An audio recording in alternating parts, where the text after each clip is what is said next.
Hey there, Juan Morales here, and in today's episode, we're going to cover a very important point that most business owners and entrepreneurs know theoretically but do not apply as much as they should. And it's the idea of measuring everything. You want to measure results so you can track performance and you can improve your performance. Right off the bat, the moment you start measuring and tracking something, the performance goes up. If you have an employee and they're doing something and you tell them that you're going to measure what they do every week or whatever, that's going to improve their performance. Because if they're, up till now, they haven't done it with any measurement, they're working basically on whims. They're working basically on whatever the expectation is, and they're working enough to not get fired. But they're not really pushing on what they should be doing. But I've found that many founders run into this issue, especially with customer acquisition. No matter what your process is to acquire customers, you have to look at the numbers at every step of that process. Let's say, for example, that you get leads organically. Well, the first thing you should be doing is that every post that you put out there that has a link, or every video that you put on YouTube, or whatever the method is that you do, should have a different tracking link for you. So you can figure out what's the video that really gets you the most clicks to go to your page.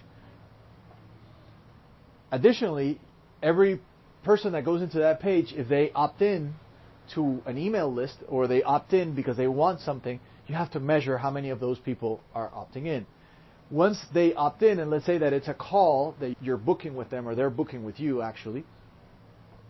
So let's say they book that call with you, and you want to check what the show-up rate is to that. So there's always these metrics that you want to look at in your business.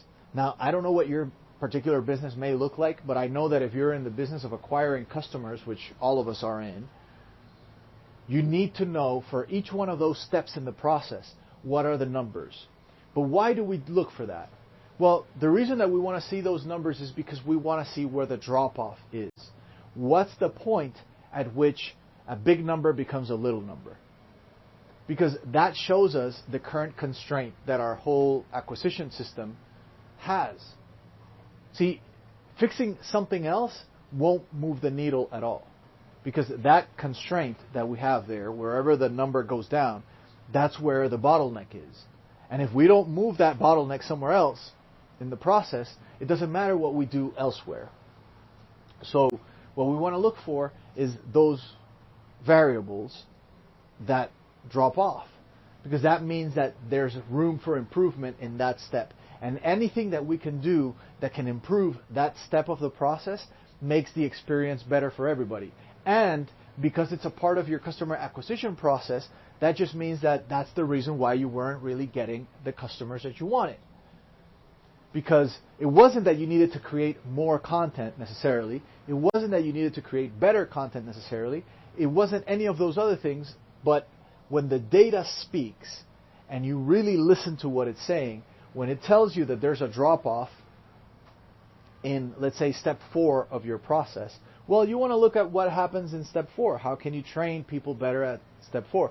How can you split test things that you can do on that same step so that you get an advantage? Most people never think of this. And they never think of this because they're stuck in the that's just the way things are mode of thinking. But the truth is, there's all kinds of upside leverage available to you for virtually no cost if you just start looking at your numbers and you find where that drop-off is. What's the part of the process that makes the number go down considerably? And then how can you make that number not go down as much? Does it require more staffing because it's taking too long and that's why it's dying down? Does it require better instructions because the people that are tasked with doing that don't really know how to do it, so that's why it's not converting well? Do you need to give them templates? Do you need to give them procedures? Do you need to give them systems that they can use? Additional training? Whatever the story may be, there is a solution for it. You just have to look for what the problem really is. One of my mentors the other day posted something that said, most people that think they have a marketing problem don't really have a marketing problem. And it's because what they have is a lack of clients. And they believe that marketing is the problem that they're running up against. But the reality is, so many times you see people running into marketing thinking that's what the problem is.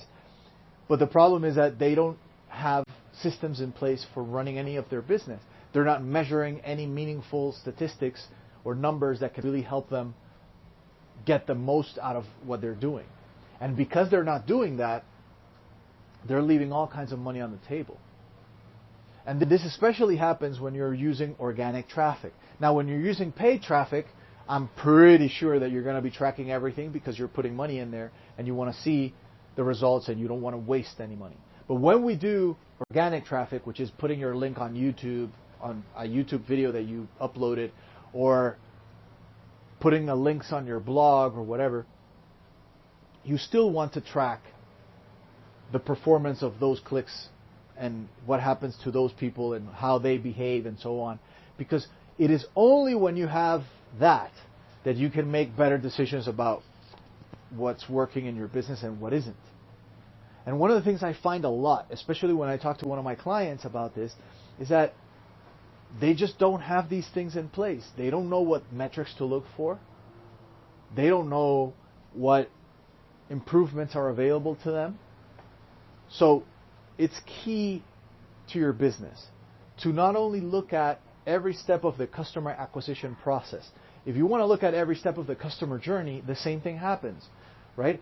If you look at customer satisfaction and you put at every step, right? The client shows up to the store, the client gets in the store, the client talks to the first sales rep. You can see all these numbers if you wanted to. And what you're looking for is the number that drops. Where does it drop? Can I fix that? And chances are, it'll always reveal something. Now, the critical part to know about this is that the constraint moves. It doesn't get solved. So what happens is, let's say, for example, we fixed the issue that there was a long waiting period. Let's say in step 3 of our process, there was a long waiting period for the clients to hear back from us. So we realized that it was a long waiting period and we fixed the constraint. So now it's taking half the time it used to take. We started implementing that. We got better performance and now we're getting more people to buy. But then that created a new problem. The constraint moved down the line. Right? Now what happens is the delivery people, for example, and this is all a hypothetical, but let's say the delivery people now are overworked because they don't have the space if it's a shipping, a physical product thing, right? Now there's more logistics involved because the volume went up considerably. So then that could be causing additional delays, let's say, for the end user. And because that can cause a decrease in satisfaction and an increase in refunds, that's the next thing that we fix. And once we fix that, then the constraint moves to somewhere else. But that's the power of using constraint thinking, which is, one of my favorite things. I'd like to thank Eli Goldratt, the master of the theory of constraints, for creating amazing work on all of this stuff. And if you guys haven't seen it, check out a book called The Goal by Eli Goldratt. Amazing, amazing book. But you have to measure it, because if you can't measure it, you don't really know what's happening. You don't really know what performance you're getting from your business. See, your business doesn't operate in good or bad. Your business operates in numbers. And you need to be looking at those numbers so you can make better decisions.